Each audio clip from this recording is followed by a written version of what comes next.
안녕하세요. 저는 서울 강서구에 사는 40대 남자입니다. 저는 중견 건설회사에서 현장 소장으로 일하고 있어요. 오늘 제가 이렇게 사연을 쓰게 된 건 최근 제 인생을 완전히 뒤바꿔 놓은 충격적인 일을 겪었기 때문입니다. 아마 들으시면 정말 막장 드라마보다 더한 이야기라고 생각하실 거예요. 지금으로부터 6개월 전, 저는 울산에 있는 대형 건설 현장으로 장기 출장을 가게 되었습니다. 원래 저희 일이 그래요. 전국 각지를 돌아다니며 현장을 관리해야 하죠. 젊었을 때는 그저 일이 좋아서 또 가족을 위해 돈을 벌어야 한다는 일념 하나로 정말 미친 듯이 일했어요. 새벽 5시에 일어나서 밤 11시에 들어오는 게 일상이었고, 주말에도 현장에 문제가 생기면 바로 달려가야 했죠. 그런데 3년 전 제 인생에 큰 전환점이 되는 사건이 일어났습니다. 그날도 여느 때처럼 밤 11시가 넘어서 집에 들어왔어요. 현관문을 열고 들어서는데 거실에서 흐느끼는 소리가 들렸죠. 불을 켜보니 아내가 거실 소파에 앉아서 펑펑 울고 있더라고요. 화장은 다 번진 채로 눈은 퉁퉁 부어 있었고 휴지가 바닥에 널브러져 있었어요. 처음엔 무슨 일인가 싶어서 깜짝 놀랐죠. 여보, 무슨 일이야? 왜 울어? 아내는 고개를 저으며 한참을 더 울기만 했어요. 뭔가 심상치 않은 일이 벌어진 것 같아 불안한 마음에 아내 옆에 앉았죠. 진정해. 무슨 일인지 천천히 말해봐. 아내는 떨리는 손으로 눈물을 닦으며 겨우 입을 열었어요. 여보, 정말 미안해. 내가 너무 큰 사고를 쳐버렸어. 큰일? 무슨 큰일? 내가 주식하다가 우리 돈 다 날렸어. 순간 머릿속이 하얘졌어요. 귀를 의심했죠. 제가 제대로 들은 게 맞나 싶어서 다시 물었어요. 뭐라고? 지금 뭐라고 했어? 우리 통장에 있던 돈 2억 3천만 원 다 없어졌어. 저는 믿을 수가 없어서 바로 핸드폰 뱅킹을 확인했어요. 정말로 통장 잔고가 텅 비어 있었죠. 10년 동안 피땀 흘려 모은 돈이, 우리 가족의 미래를 위해 아껴가며 모은 돈이 단 한 푼도 남지 않고 사라져 있었어요. 울지 말고 제대로 말해봐. 대체 무슨 주식을 어떻게 했다는 거야? 제가 소리를 지르자 아내는 더 크게 울면서 말했어요. 미안해. 처음엔 조금만 하려고 했는데 TV에서 주식으로 대박 났다는 사람들 보고 나도 한번 해보면 어떨까 싶어서. 처음엔 100만 원만 넣었는데 그게 150만 원이 되더라고. 그래서 조금씩 더 넣다가 그래서 계속 잃으니까 본전 생각이 나서, 그래서 조금만 더 하면 될 것 같아서 그러다가 그만. 아내는 울먹이며 더 충격적인 고백을 이어갔습니다. 어떻게든 본전이라도 찾으려고 5천만 원 대출받아서 온라인 도박했는데 그 돈까지 날려버렸어. 그 말을 듣는 순간 저는 다리에 힘이 풀려 그 자리에 주저앉고 말았어요. 총 2억 8천만 원이 순식간에 사라진 거였죠. 분노와 허탈감, 배신감이 한꺼번에 밀려왔어요. 미쳤구나. 진짜 미쳤어. 어떻게 그럴 수가 있어? 그게 너 혼자 돈이야? 내가 얼마나 힘들게 아껴가며 모은 돈인데! 그런데 아내는 갑자기 표정을 바꾸더니 오히려 적반하장으로 나왔어요. 이게 다 당신 때문이야. 당신이 맨날 일한다고 집에도 안 들어오고 날 혼자 두니까 내가 외로워서 도박에까지 손을 댄 거잖아. 당신은 나한테 관심이나 있었어? 돈만 벌면 다야? 기가 막혔죠. 자기가 우리 전 재산 날려놓고 오히려 제 탓을 하다뇨? 뭐? 내가 왜 일을 했는데? 우리 가족 먹고 살려고 더 나은 미래를 위해서 일한 거잖아. 근데 지금 나 때문에 도박을 했다고? 외로웠어. 매일 혼자 있으니까 미칠 것 같았다고. 친구들은 다들 남편이랑 여행도 가고 데이트도 하는데 나만 혼자 집에 있으니까. 저는 더 이상 들을 수가 없었어요. 부부의 신뢰가 완전히 무너진 순간이었죠. 됐어. 더 말할 필요도 없겠다. 우리 이혼하자. 제가 단호하게 말하자 아내의 얼굴이 새파랗게 질렸어요. 갑자기 태도를 바꿔서 제 앞에 무릎을 꿇고 빌기 시작했죠. 여보, 미안해. 정말 미안해. 한 번만 용서해줘. 다신 안 그럴게. 제발. 우리 15년을 함께 살았잖아. 한 번만 기회를 줘. 하지만 제 마음은 이미 돌아선 상태였죠. 배신감과 분노로 가득 차 있었어요. 기회? 2억 8천만 원 날려놓고 기회를 달라고? 됐어. 내일 당장 변호사 만나서 이혼 절차 밟을 거야. 바로 그때 제 핸드폰이 울렸어요. 화면을 보니 어머니였죠. 이 늦은 시간에 전화하신 걸 보니 무슨 일인가 싶어 급히 받았어요. 여보세요? 어머니? 준호야, 엄마야. 병원에서 검사 결과가 나왔는데 어머니의 목소리가 평소와 달리 많이 약해져 있었어요. 내가 신장이 많이 안 좋대. 의사 선생님이 당장 투석을 시작해야 한다고 그러시는구나. 청천벽력 같은 소식이었죠. 어머니가 만성 신부전증으로 주 3일 투석을 받아야 한다는 거였어요. 어머니, 제가 지금 바로 갈게요. 아니야, 늦었으니까 내일 와. 너 울산에서 공사 때문에 바쁜 거 다 아는데 엄마 걱정하지 말고. 전화를 끊고 나니 머리가 복잡했어요. 한쪽에서는 전 재산을 날린 아내와 이혼해야 하고 다른 한쪽에서는 아픈 어머니를 돌봐야 하고, 그런데 저는 당장 다음 주부터 울산으로 장기 출장을 가야 하는 상황이었어요. 이때 조용히 듣고 있던 아내가 갑자기 나섰습니다. 여보, 내가 어머님 간병할게. 내가 잘못한 것도 많고 이번 기회에 정말 잘해볼게. 어머님 병원 모시고 다니고 집에서도 잘 챙겨드릴게. 나 한 번만 믿어줘. 지금 그게 말이 돼? 당신이 방금 전까지 나한테 뭐라고 했는지 다 잊었어? 미안해. 내가 너무 당황해서 그런 거야. 내가 진짜 잘못한 거 알아. 하지만 어머님은 다른 문제잖아. 당신은 울산 가야 하고 누군가는 어머님을 돌봐야 하잖아. 내가 할게. 그리고 정말 잘할게. 이번만큼은 절대 실망시키지 않을게. 약속해. 아내는 눈물을 흘리며 간절하게 말했어요. 저는 고민에 빠졌죠. 아내에게 믿음이라곤 한 톨도 남아있지 않았지만 현실적으로 다른 방법이 없었어요. 결국 저는 한숨을 쉬며 말했어요. 좋아. 하지만 이건 어머니를 위해서야. 한 번만 더 문제 일으키면 그땐 정말 끝이야. 알겠어? 고마워. 정말 고마워. 잘할게 정말로. 그렇게 저는 이혼을 보류하고 아내에게 마지막 기회를 주기로 했어요. 다음 날부터 아내는 정말 열심히 어머니를 돌봤어요. 매일 병원에 모시고 가고 투석하는 동안 옆에서 기다리고 집에서도 정성껏 식사를 준비했죠. 저는 울산으로 떠나면서도 마음이 편치 않았지만 회사에 양해를 구하고 매주 주말마다 서울로 올라와 가족과 시간을 보내기로 했어요. 울산에서 서울까지 왕복 6시간이 걸리는 강행군이었지만 가족을 위해서라면 그 정도는 할 수 있다고 생각했죠. 처음 몇 개월은 정말 괜찮았어요.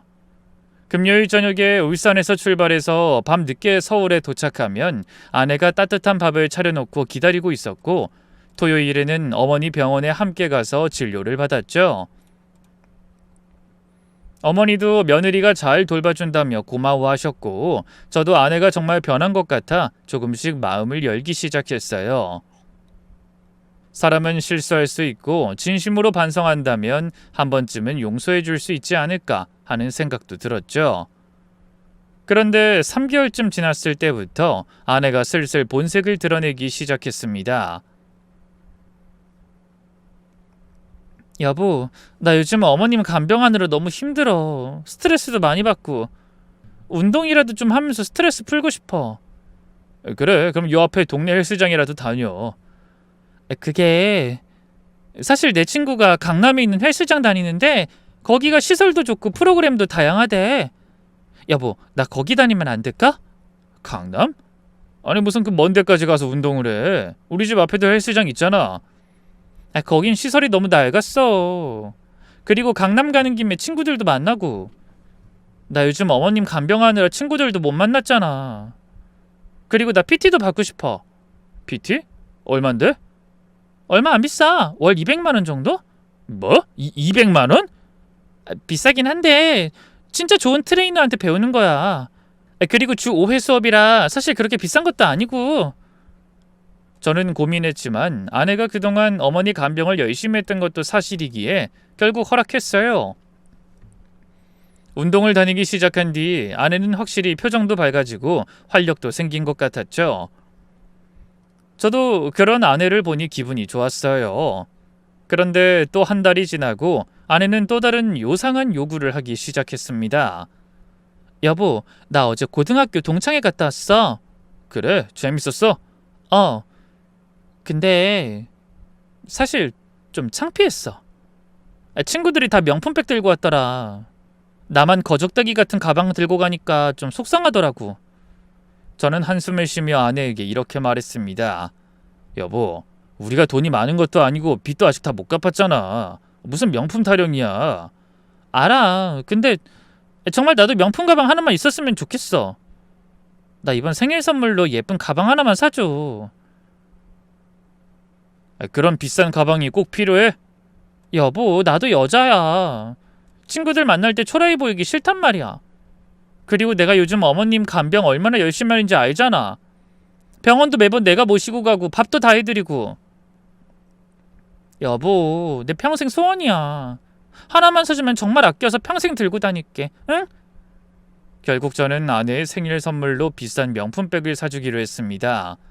하지만 월급쟁이인 제가 몇백만 원을 한 번에 낼 순 없었어요. 그래서 저는 야근과 특근을 하기 시작했죠. 새벽 4시에 나가서 밤 12시에 들어오는 날이 계속됐어요.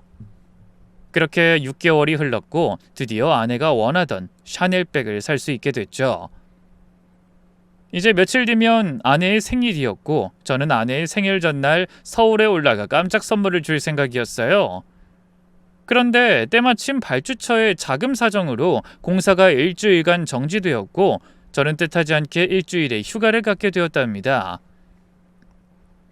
저는 들뜬 마음으로 서울로 올라왔어요. 백화점에 들러서 샤넬백을 사고 여행사에도 들러 팸플렛을 챙겼죠.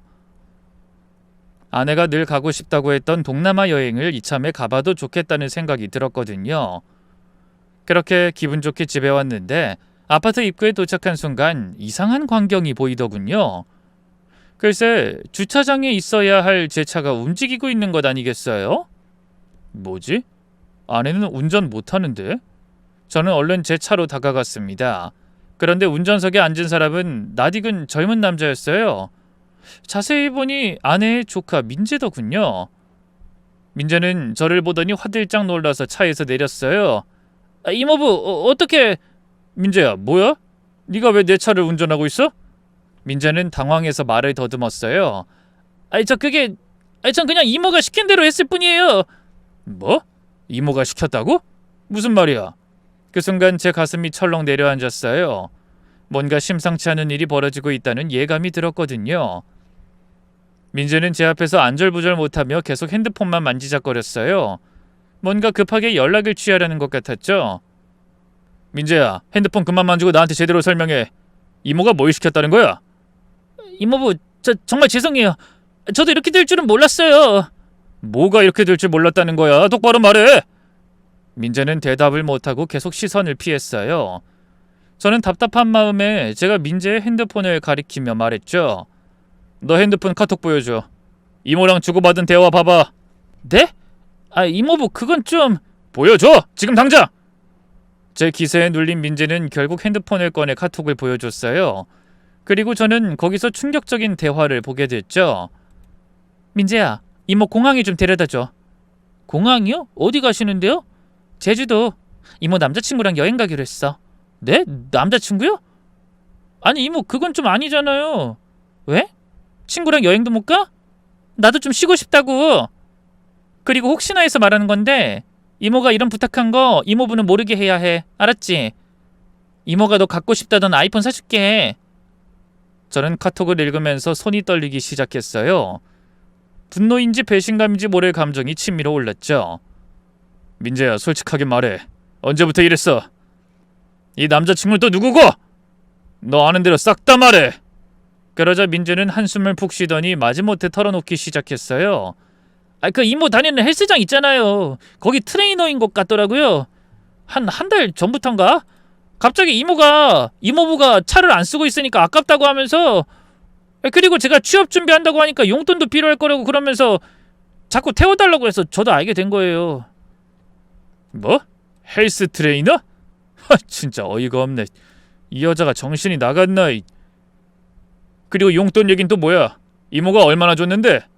매주 50만 원 정도. 이모부한테 절대 말하지 말라고 신신당부하면서요. 진짜 기가 막혔어요. 제가 피땀 흘려 번 돈으로 조카 입을 막고 있었던 거죠. 그 헬스 트레이너 이름 뭔지 알아? 네, 그 이태성인가? 이모가 항상 태성코치 그랬던 것 같아요. 둘이 얼마나 자주 만났어? 민재는 머뭇거리다가 대답했어요. 거의 매일이요. 헬스장 PT 끝나고 나면 항상 같이 커피 마시고 밥 먹고 주말엔 드라이브도 가고 이모부 울산 가시는 주말마다 만났던 것 같아요. 정말 이제 더 들어줄 수가 없더군요. 저는 매주 힘들게 서울과 울산을 오가며 죽도록 고생하고 있는데 정작 제 아내는 저 모르게 다른 남자를 만나고 있었던 거예요. 제주도엔 언제 갔어? 어제 저녁 비행기로 제가 공항까지 태워다 줬어요. 그 태성이라는 사람도 같이. 둘이 같은 비행기 탔어? 네. 민재야, 이모가 또 뭐라고 했어? 지금 다 말해. 이모부가 너무 일만 해서 자긴 외롭다고, 그래서 운동이라도 하면서 스트레스 푼다고. 근데 태성 코치가 너무 잘해준다고. 뭐 자기 얘기도 잘 들어주고 운동도 재밌게 가르쳐주고. 이모부는 맨날 일만 하는데 태성 코치는 자기한테 관심을 가져준다고, 사랑하는 것 같다고. 아, 이모부 죄송해요. 저도 진짜 이건 아닌 것 같아서 말씀드리고 싶었는데 입이 안 떨어지더라고요. 됐어. 너도 어려웠겠지. 저는 우선 민재를 보낸 뒤 혼자 차에 앉았어요. 머릿속이 너무 복잡했죠. 분노, 배신감, 허탈함, 모든 감정이 뒤섞여 있었어요. 그렇게 잠시 생각을 정리한 저는 핸드폰을 꺼내 아내에게 전화를 걸었어요. 하지만 예상대로 받지 않더군요. 불륜남이랑 미롤 여행을 떠났으니 얼마나 신이 났겠어요. 그래서 저는 더 이상 아내에게 연락하지 않고 곧장 집으로 향했습니다. 이제는 진실을 파헤칠 시간이었어요. 우선 저는 곧장 안방으로 들어가 옷장부터 열어봤어요. 근데 옷장 안쪽 깊숙한 곳에서 뭔가 이상한 걸 발견했죠. 글쎄, 명품 쇼핑백들이 빼곡하게 숨겨져 있었던 거예요. 루이비통, 구찌, 프라다, 발렌시아가 대충 봐도 10개는 넘는 명품백과 지갑, 벨트들이 나왔어요. 가격표를 보니 하나에 최소 100만 원에서 800만 원이 넘는 것들이었죠. 저는 충격을 받은 상태로 이번엔 화장대 서랍을 뒤졌어요. 그리고 화장대 서랍 안쪽 깊숙한 곳에서 아내가 숨겨놓은 신용카드 내역서들을 발견했죠. 그런데 아내의 신용카드 사용 내역은 정말 가관이더군요. 정말 정신이 나가기라도 한 것인지 아내는 매달 500만 원이 넘는 금액을 긁어대고 있었어요. 백화점, 명품관, 호텔, 고급 레스토랑, 안 가본 곳 없이 빨빨거리고 잘도 돌아다녔더군요. 그런데 제가 주는 생활비는 한 달에 300만 원이 다였거든요. 그것도 부족하다, 더 필요하다라고 맨날 졸랐는데 대체 이 돈이 다 어디서 난 거야? 그런 생각을 하고 있을 무렵 저는 신용카드 내역서와는 비교도 되지 않을 만큼 훨씬 더 충격적인 걸 발견했어요. 저희 어머니 병원비 영수증들이었는데 제가 매달 300만 원씩 병원비로 준 돈과 실제 병원비가 전혀 맞지 않았어요. 실제 병원비는 월 50만 원 정도였거든요. 그럼 나머지 250만 원은 대체 어디에 쓴 거야? 그때 침대 한켠에 놓여있던 노트북이 눈에 들어왔어요. 전원을 켜니 비밀번호가 걸려 있었는데 아내가 항상 쓰는 번호를 입력하니 바로 열렸죠. 그리고 인터넷 기록을 확인하는 순간 저는 그 자리에 털썩 주저앉고 말았습니다. 거기에는 아내의 비밀 SNS 계정이 자동 로그인 되어 있었거든요. 게시물을 보니 온통 명품과 호텔, 고급 레스토랑 사진뿐이었어요. 그런데 더 충격적인 건 모든 사진에서 아내가 마치 미혼인 것처럼 행동하고 있다는 것이었습니다. 댓글들을 보니 더 기가 막혔어요. 수많은 남자들이 외설스러운 댓글을 달았고 아내는 그 남자들과 활발하게 대화를 나누고 있었죠. 주영님, 저녁 한번 같이 하실래요? 와인 한 잔 어떠세요? 제가 아는 좋은 바가 있어요. 저는 손이 너무 떨려서 노트북을 부숴버릴 뻔했어요. 10년도 넘게 살을 부비고 산 아내가 이런 이중 생활을 하고 있었다니 이건 정말 상상도 못했던 일이었죠. 그런데 제 악몽은 여기서 끝이 아니었어요. 침대 밑에서 또 다른 서류 뭉치가 발견된 거죠. 서둘러 펼쳐보니 그 안에는 저희 딸 지민이의 학원비 영수증들이 있었는데 그 학원비조차 제가 알던 것과는 금액 차이가 상당하더군요. 지민이가 다니는 학원은 월 30만 원짜리 동네 수학학원 하나뿐인데 아내는 저한테 우리 딸 이번에 강남에 있는 유명 입시학원 보냈다 라며 월 200만 원씩 받아갔던 거예요. 그리고 그렇게 모은 돈은 다 아내의 비밀 통장에 고스란히 들어가 있었죠. 정말 치가 떨리더군요. 그런데 그 순간 저는 왠지 아내가 벌인 일이 여기서 끝이 아닐 거라는 불길한 예감을 느꼈고 미친 듯이 온 집안을 뒤지기 시작했어요. 그리고 결국 봐서는 안 될 것을 보고야 말았죠. 신발장 맨 위 선반에 숨겨둔 상자 안에서 지민이 대학 학비를 위해 모아둔 적금 통장을 발견한 거예요. 떨리는 손으로 통장을 펼쳐보니 잔액란이 거의 텅 비어있더군요. 5천만 원이 들어있어야 할 통장에 단돈 10만 원만 남아있었죠. 출금 내역을 보니 한 달 전에 4천만 원을 인출했더라고요. 그리고 그 날짜에 맞춰 아내의 신용카드 내역을 확인해 보니 롤렉스 부티크 강남점 4,900만 원. 저는 숨이 막혔어요. 딸의 미래를 위해 10년 동안 조금씩 모아온 돈을 한순간에 시계로 바꿔버렸다니 저는 다시 옷장으로 돌아가 구석구석 뒤지기 시작했고 명품백들 사이에서 롤렉스 시계 박스를 발견했죠. 떨리는 손으로 열어보니 다이아몬드가 촘촘히 박힌 여성용 롤렉스가 들어있었어요. 미친, 딸 대학 등록금으로 겨우 이런 걸 사다니 이 옆에 내가 진짜 정신이 있는 거야 없는 거야? 분노로 온몸이 떨렸지만 저는 계속 수색을 이어갔어요. 그때 또 다른 서류 뭉치가 눈에 들어왔죠. 어머니 간병인 고용 계약서였는데 이것도 정말 기절할 정도로 충격적이었어요. 김순자, 시급 만원, 주 3회 4시간, 업무는 병원 동행 및 기본 간병, 월 예상 비용 약 48만 원. 아내는 저한테 어머니 간병비로 매달 300만 원을 받아가면서 실제로는 48만 원만 쓰고 나머지 250만 원은 다 뒷주머니로 빼돌리고 있던 거예요. 저는 서둘러 어머니께 전화를 드렸죠. 어머니, 지금 어디 계세요? 아, 준호야, 나 지금 병원이지. 오늘 투석하는 날이라. 혼자 가셨어요? 지민애미가 오늘 바쁘다고 해서. 아이, 그래도 괜찮아. 여기 간병인이 와서 가끔 와서 도와주고 하니까. 어머니의 말을 듣는데 속에서 천불이 나더군요. 아내는 제가 울산에서 죽어라 일하며 번 돈을 어머니 간병비라고 다 받아가 놓고 정작 어머니는 방치하다시피 했던 거예요. 저는 절대로 아내를 용서할 수 없었고 우선 모든 증거를 사진으로 찍기 시작했어요. 그리고 소파에 앉아 아내가 집으로 돌아오길 기다렸습니다. 이제 모든 걸 끝낼 시간이었죠. 시간이 어떻게 흘렀는지도 모르겠어요. 저는 그저 분노와 배신감, 허탈함에 뒤섞인 채 그저 멍하니 앉아 있었습니다. 아내는 밤 9시가 넘어서야 여행용 캐리어를 끌고 들어오더군요. 얼굴은 햇빛에 그을려 있었고 평소와 달리 화장도 진하게 되어 있었어요. 잠시 후 아내는 거실에 앉아있는 절 보고는 화들짝 놀라더군요. 엄마야! 여보? 아니 연락도 없이 언제 왔어? 아내의 목소리가 떨리는 게 느껴졌어요. 뭔가 찔리는 게 있으니까 그렇겠죠. 됐고 와서 앉아봐. 할 얘기 있으니까.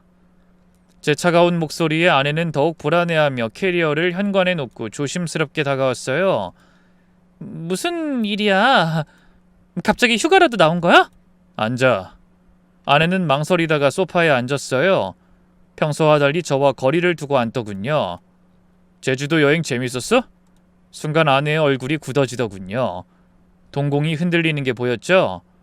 제주도? 무슨 소리야? 연기 그만해, 다 알아. 태성이라는 헬스 트레이너랑 같이 제주도 갔다 왔잖아. 제 말에 아내는 잠시 당황하는 듯 하더니 이내 뻔뻔한 표정을 지었어요. 그게 무슨 말도 안 되는 소리야. 누가 그런 거짓말을 했어? 누군지 데려와. 미친 거 아니야? 더 이상 나 속일 생각하지 마. 민재가 다 털어놨어. 당신하고 그 남자 공항까지 태워다 줬다고. 이어서 저는 준비해둔 증거들을 하나씩 테이블에 올려놨어요. 통장 내역, 신용카드 영수증, 비밀 SNS 계정. 그것들을 보자 아내의 얼굴은 점점 창백해지더군요. 하지만 곧 다시 고개를 들더니 적반하장으로 나왔죠. 그래 맞아, 나 바람 폈어. 그래서 뭐? 이게 다 당신 때문이잖아. 솔직히 당신이 매력있는 남자였으면 내가 트레이너한테 눈이 돌아갔겠어? 맨날 밖에서 일하느라 피부는 시꺼멓게 타가지고 그런 남자랑 사는 내가 불쌍해서 젊은 남자 좀 만났다. 그게 그렇게 큰 죄야? 정말이지 기가 막혀 말이 다 안 나오더군요. 당신 지금 말 다 했어? 당신 내가 왜 그렇게 열심히 일했는지 몰라? 당신이 주식이랑 도박으로 날린 돈 메우려고 죽어라 일한 거잖아. 매주 주말마다 6시간씩 운전해서 올라온 것도 다 당신이랑 가족 때문이었어. 그게 뭐 대단한 거라고. 남편이면 당연히 해야 하는 거 아니야? 당연하다고? 그럼 아내가 시어머니 병원비로 거짓말하고 돈 빼돌리는 것도 당연한 거야? 아내는 제 말에 잠시 말문이 막혔지만 이내 다시 뻔뻔한 태도로 나오기 시작하더군요.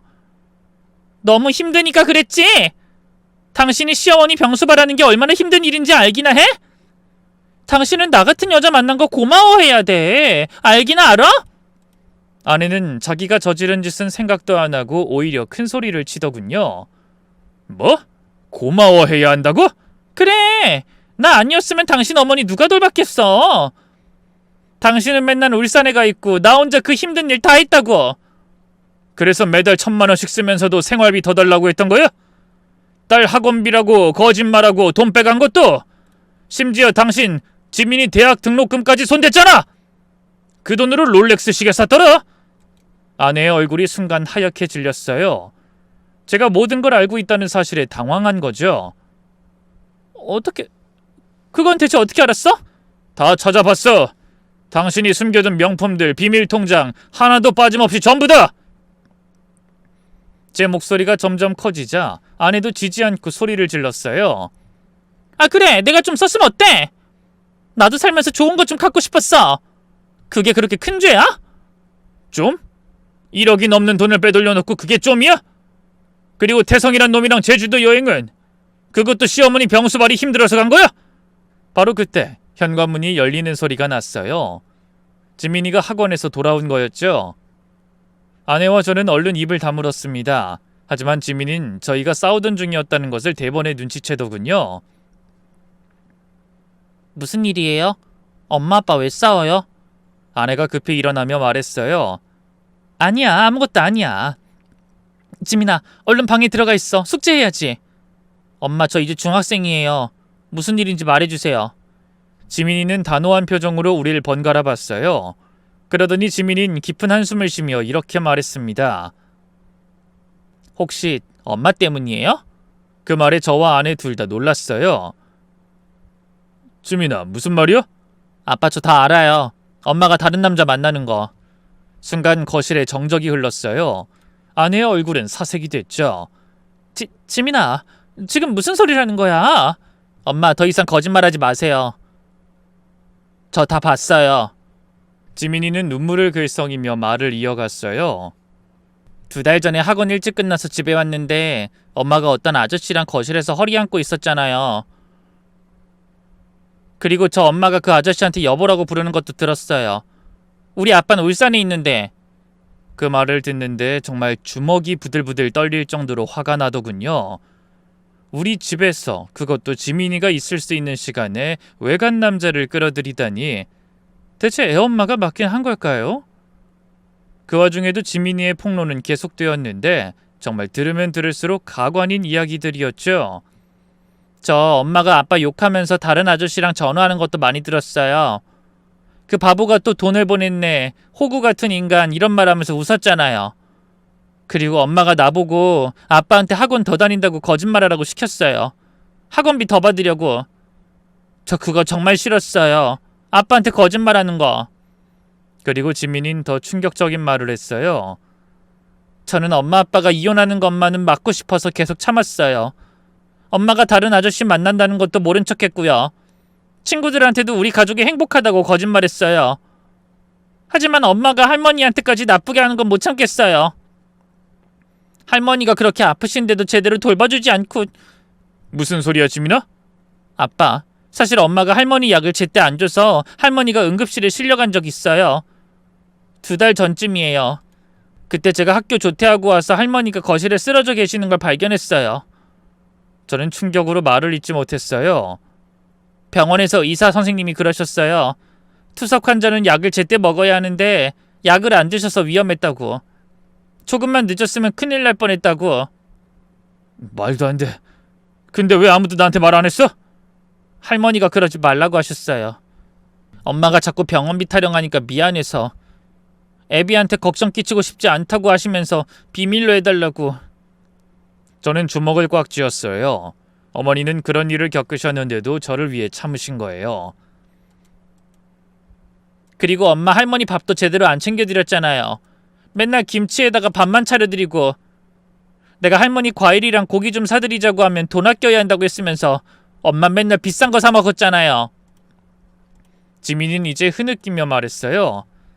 전 언젠가 엄마가 원래대로 돌아올 거라고 믿었어요. 그럼 우리 가족 다시 행복해질 수 있을 거라고. 하지만 저 이제 엄마 안 믿을래요. 전 엄마를 용서할 수 없어요. 아빠한테도 할머니한테도 저한테도 엄만 너무 나쁜 사람이에요. 그리고 지민이는 저를 보며 말했어요. 아빠, 저는 아빠랑 살고 싶어요. 엄마랑은 절대 안 살아요. 만약 아빠가 엄마를 용서한다면 전 할머니 댁으로 가서 살게요. 지민이의 단호한 선언에 아내는 완전히 무너졌어요. 바닥에 주저앉아 엉엉 울기 시작했죠. 지민아, 제발. 엄마가 정말 잘못했어. 한 번만 용서해줘. 하지만 지민이는 차가운 표정으로 말했어요. 엄마, 그 아저씨한테나 가세요. 그 사람이 엄마가 선택한 진짜 가족이잖아요. 그 말을 끝으로 지민이는 방으로 들어가 문을 잠가버렸어요. 저는 아내를 내려다보며 말했죠. 이제 알겠어? 당신이 무슨 짓을 했는지. 딸마저 당신을 버렸어. 아내는 바닥에 엎드려 울부짖었어요. 미안해. 내가 미쳤었나 봐. 그러거나 말거나 저는 결혼 반지를 빼서 아내 앞에 던졌어요. 내일 아침까지 짐 싸서 나가. 이혼 서류는 변호사 통해서 보낼게. 안 돼, 여보. 제발 한 번만 기회를 줘. 다신 안 그럴게. 기회? 당신이 어머니를 방치해서 응급실에 실려가게 만들었을 때도, 딸한테 거짓말 시켰을 때도, 다른 남자를 우리 집에 데려왔을 때도 난 모르고 있었어. 그게 당신이 받은 기회들이었어. 아내는 그 자리에 주저앉아 엉엉 울었어요. 하지만 저는 전혀 동정심이 들지 않았습니다. 이혼 서류는 변호사 통해서 보낼게. 저는 안방으로 들어가 문을 잠갔어요. 거실에서 아내의 울음소리가 계속 들렸지만 제 마음은 이미 차갑게 식어 있었죠. 다음 날 아침 거실에 나와보니 아내는 이미 떠나고 없었어요. 테이블 위에 편지 한 장만 남겨두고요. 미안해. 정말 미안해. 나도 처음부터 이럴 생각은 아니었어. 하지만 변명이지. 지민이 잘 부탁해. 저는 편지를 구겨서 버렸어요. 그리고 지민이를 불렀죠. 지민아, 이런 얘기해서 정말 미안한데 이제부턴 지민이랑 아빠랑 둘이 살아야 해. 그래도 괜찮겠어? 그러자 지민이는 제 손을 꼭 잡으며 의젓하게 말했어요. 아빠, 제 걱정은 하지 마세요. 저 이제 중학생이에요. 그리고 난 아빠만 있으면 다 괜찮아요. 물론 엄마 아빠가 헤어지게 된다면 너무 슬프겠지만 그래도 엄마 때문에 아빠가 더 이상 상처받진 않았으면 좋겠어요. 딸의 말에 저는 코끝이 찡해졌습니다. 아직 어린 나이인데 이렇게 의젓하고 성숙하다니. 한편으로는 자랑스러우면서도 또 한편으론 미안했죠. 아이가 일찍 철이 들어야 했으니까요. 지민아, 아빠가 앞으로 더 잘할게. 정말로. 아빤 지금도 충분히 잘하고 계세요. 전 제가 아빠 딸인 게 너무 자랑스러워요. 저는 지민이를 꼭 안아줬어요. 이런 예쁜 딸이 있으니 무엇이든 이겨낼 수 있을 것 같았죠. 그리고 그날 오후 저는 지민이와 함께 어머니가 입원한 병원으로 향했어요. 어제 있었던 일을 어머니께 말씀드려야 했고 무엇보다 어머니가 응급실에 실려갔던 일에 대해 직접 확인하고 싶었거든요. 병실 문을 열고 들어가니 어머니가 침대에 누워 계셨어요. 예전보다 많이 수척해지신 모습에 가슴이 아팠죠. 어머니, 저 왔어요. 아이고, 준호 왔구나. 지민이도 같이 왔네. 어머니는 힘겹게 미소를 지으셨어요. 어머니, 2달 전에 응급실에 실려가셨다면서요? 그걸 어떻게... 지민이가 말해줬어요. 왜 저한테 말씀 안 하셨어요? 어머니는 한숨을 쉬시며 말씀하셨어요. 너 울산에서 고생하는데 걱정 끼치고 싶지 않아서. 어머니, 그래도 말씀하셨어야죠. 저 어머니 아들이잖아요. 지민애미가 자꾸 병원비 타령을 하니까 내가 짐이 되는 것 같아서. 죄송해요, 어머니. 제가 더 신경 썼어야 했는데. 아니야, 네 잘못 아니야. 며느리도 나름대로 힘들었겠지. 그때까지도 어머니는 뭐 예쁘다고 제 아내를 감싸고 계셨어요. 저는 더 이상 숨길 수 없어 어제 있었던 일을 말씀드렸죠. 어머니, 사실 저희 이혼하기로 했어요. 뭐라고? 갑자기 왜? 저는 차분히 모든 것을 설명드렸어요. 아내의 불륜, 저 몰래 돈을 빼돌린 일들까지 말이죠. 어머니는 충격을 받으신 듯 한동안 말씀이 없으셨어요. 세상에, 그런 일이... 내가 너무 몰랐구나. 어머니 잘못이 아니에요. 저도 몰랐는걸요. 어머니, 이제 제가 제대로 모실게요. 전문 간병인도 구하고 좋은 병실로도 옮겨드릴게요. 아니야, 그럴 필요 없어. 돈 아까워. 어머니, 그동안 아내가 병원비로 빼돌린 돈이 2억이 넘어요. 근데 실제로 어머니께 쓴 돈은 50만 원도 안 됐고요. 이젠 제가 직접 관리할 테니 걱정하지 마세요. 그렇게 우선 어머니를 1인 병실로 모시고 새로 전문 간병인을 고용한 뒤 저는 바로 이혼 전문 변호사를 찾아갔어요. 제가 모아둔 모든 증거를 가지고 말이죠. 변호사는 제가 가지고 온 증거들을 보더니 100% 승소를 확신하더군요. 이 정도 증거면 100% 승소 충분합니다. 재산 분할은커녕 오히려 상대방이 손해배상을 해야 할 상황이네요. 특히 시어머니 병원비와 딸 학원비 명목으로 빼돌린 돈은 명백한 횡령입니다. 그리고 혼인기간 중 분류는 이혼 사유가 되고요. 다만 상대방이 얼마나 비열하게 나올지는 모르니 철저히 준비하기는 해야 합니다. 혹시 폭행이나 그런 건 없으셨죠? 전혀 없습니다. 전 아내에게 손 한 번 댄 적 없어요. 그렇게 이혼 소송 준비가 시작됐어요. 그런데 2주쯤 지났을 때 변호사에게서 황당한 전화가 왔어요. 선생님, 상대 측에서 이상한 주장을 하고 있습니다. 선생님이 아내를 상습적으로 폭행했다고 하면서 상처 사진을 증거로 제출했어요. 뭐라고요? 폭행이요? 저는 변호사 사무실로 달려갔어요. 변호사가 보여준 서류를 보니 정말 기가 막혔죠. 그건 제 아내의 변호사가 보낸 내용 증명이었는데 거기에는 원고는 피고로부터 지속적인 가정폭력을 당했으며 이로 인한 정신적 피해가 막대하다. 위자료 1억과 재산 분할 50%를 요구한다. 라는 황당한 내용이 적혀 있었죠. 이건 완전히 거짓말이에요. 알고 있습니다. 근데 더 큰 문제가 있어요. 변호사가 다른 서류를 보여줬어요. 상대 측이 선생님이 회사 공금을 횡령했다는 주장도 하고 있어요.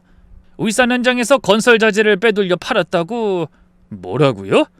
그게 무슨 헛소리예요? 그리고 박 선생님이 울산에서 현지 여성과 불륜 관계를 가졌다는 주장도 하고 있고요.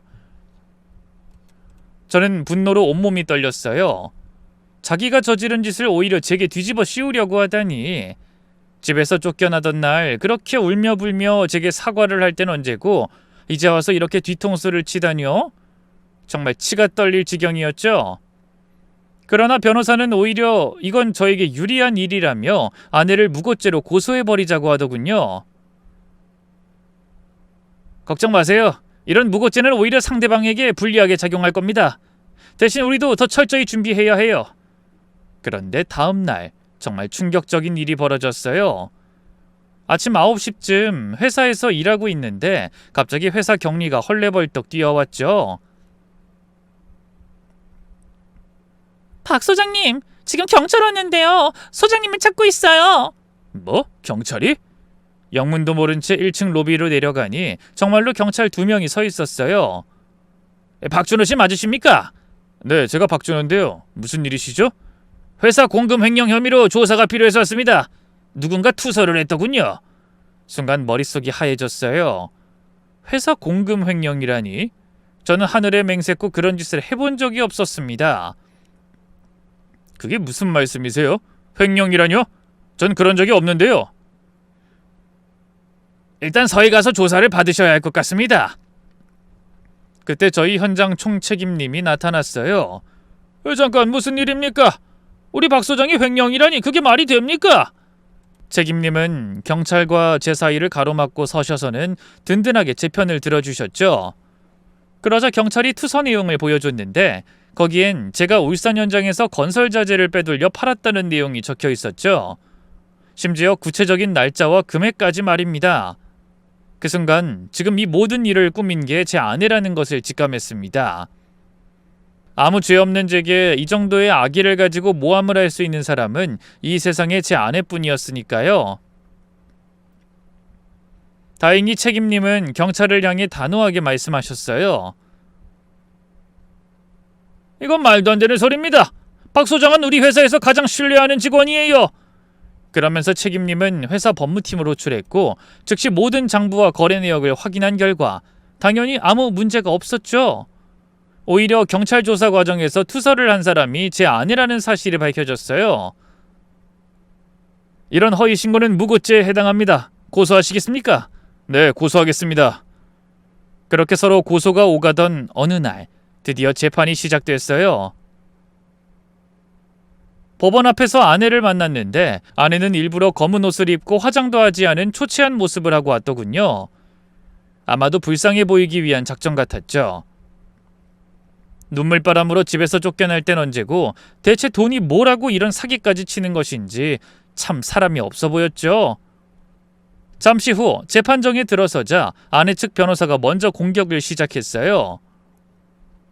박준호 씨는 여기 이주영 씨에게 정신적 학대를 가했으며 경제적 자유를 박탈했습니다.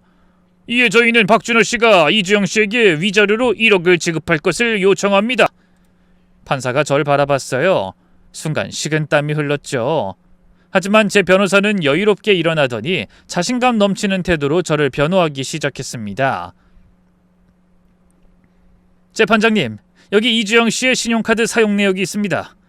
스크린에 엄청난 양의 명품 구매 내역이 나타났어요. 월 평균 1,000만 원 이상을 개인적으로 사용했습니다. 이게 경제적 학대입니까? 이어서 더 충격적인 증거들이 나왔어요.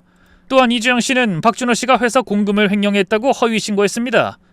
하지만 조사 결과 모두 거짓으로 판명났고 오히려 무고죄로 고소당한 상태입니다. 거기다가 이주영 씨는 혼인 기간 중 지속적으로 불륜을 저질렀습니다. 변호사의 말이 끝남과 동시에 헬스장 CCTV 영상이 재생됐어요. 아내와 트레이너 태성이 포옹하고 키스하는 장면이 여러 날짜에 걸쳐 나왔죠. 순간 법정 안에 있던 모든 사람들의 시선이 아내에게 쏠렸습니다. 뿐만 아니라 이주영 씨는 시어머니 병원비와 딸의 학원비를 빼돌렸습니다. 그리고 결정적으로 딸의 대학 등록금 적금 5천만 원을 무단 인출했습니다. 그때 지민이가 증인석에 섰어요. 15살 어린 나이에 법정에 서는 게 얼마나 무서웠을까요? 하지만 지민이는 용감하게 증언해줬습니다. 증인, 어머니가 수상한 곳에 돈을 쓰는 것을 본 적 있나요? 지민이가 잠시 머뭇거리다가 입을 열었어요. 엄마가 명품 가방이랑 옷 사는 데 쓰는 거 봤어요. 그리고 헬스장 트레이너 아저씨한테 비싼 시계 선물하는 것도 봤어요. 그러자 아내는 자리에서 벌떡 일어나더니 고래고래 소리를 지르기 시작했습니다.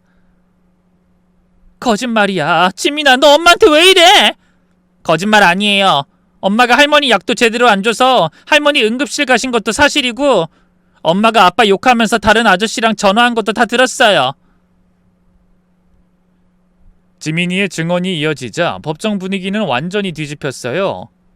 아내는 발악하듯 소리를 질렀지만 판사의 제지로 다시 자리에 앉혀야 했죠. 그때 결정적인 증인이 또 한 명 나타났어요. 바로 헬스장 카운터 직원이었죠. 증인은 이주영 씨와 이태성 트레이너의 관계에 대해 알고 있는 대로 말씀해 주십시오. 네, 두 분이 연인 사이인 건 헬스장 사람들은 다 알고 있었어요. 워낙 대놓고 스킨십을 하셔서. 구체적으로 어떤 대화를 들으셨나요?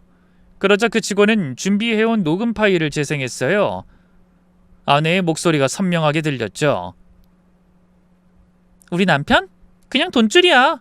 매달 1,000만 원씩 뽑아내는 호구지. 내가 진짜 사랑하는 사람은 태성 씨뿐이야. 이혼하면 재산 절반은 기본이고 내가 시어머니 간병 있으니까 위자료로 3억은 받을 수 있을 거야. 3억이요? 그 돈으로 태성씨 피트니스 센터 차려줄 거야. 강남에 300평짜리로. 법정이 다시 한번 술렁였어요. 이어서 태성이란 남자도 증인으로 나왔어요. 상황이 이렇게까지 된 이상 혹시라도 자기에게 똥물이 튈까 무서웠던 탓이겠죠. 이주영 씨가 돈을 주신 적이 있나요? 네, 총 3천만 원 정도 받았습니다. 피트니스 센터 창업 자금이라고. 남편이랑 이혼하면 3억 정도 받을 수 있으니까 그때 제대로 투자하겠다고 했어요. 현재 이주영 씨와의 관계는 어떻죠? 끝났습니다. 솔직히 전 처음부터 돈이 목적이었어요. 그 말에 아내는 절규하듯 외쳤어요. 태성씨, 우리 사랑했잖아. 어떻게 나한테 이럴 수 있어? 하지만 불륜남은 그저 차갑게 대답할 뿐이었죠. 사랑? 난 애초부터 아줌마 돈만 봤어요. 솔직히 아줌마도 양심 있으면 알 거 아니야. 나한테 돈 없는 늙은 여잔 필요 없다는 거. 그 말에 아내는 그 자리에서 무너져 울기 시작했어요. 그렇게 모든 재판 절차는 끝이 났고 이어서 판사가 입을 열었습니다. 이주영은 박준호에게 다음과 같이 배상하라. 1. 혼인 파탄의 책임이 전적으로 원고에게 있으므로 위자료 5천만 원을 지급하라. 2.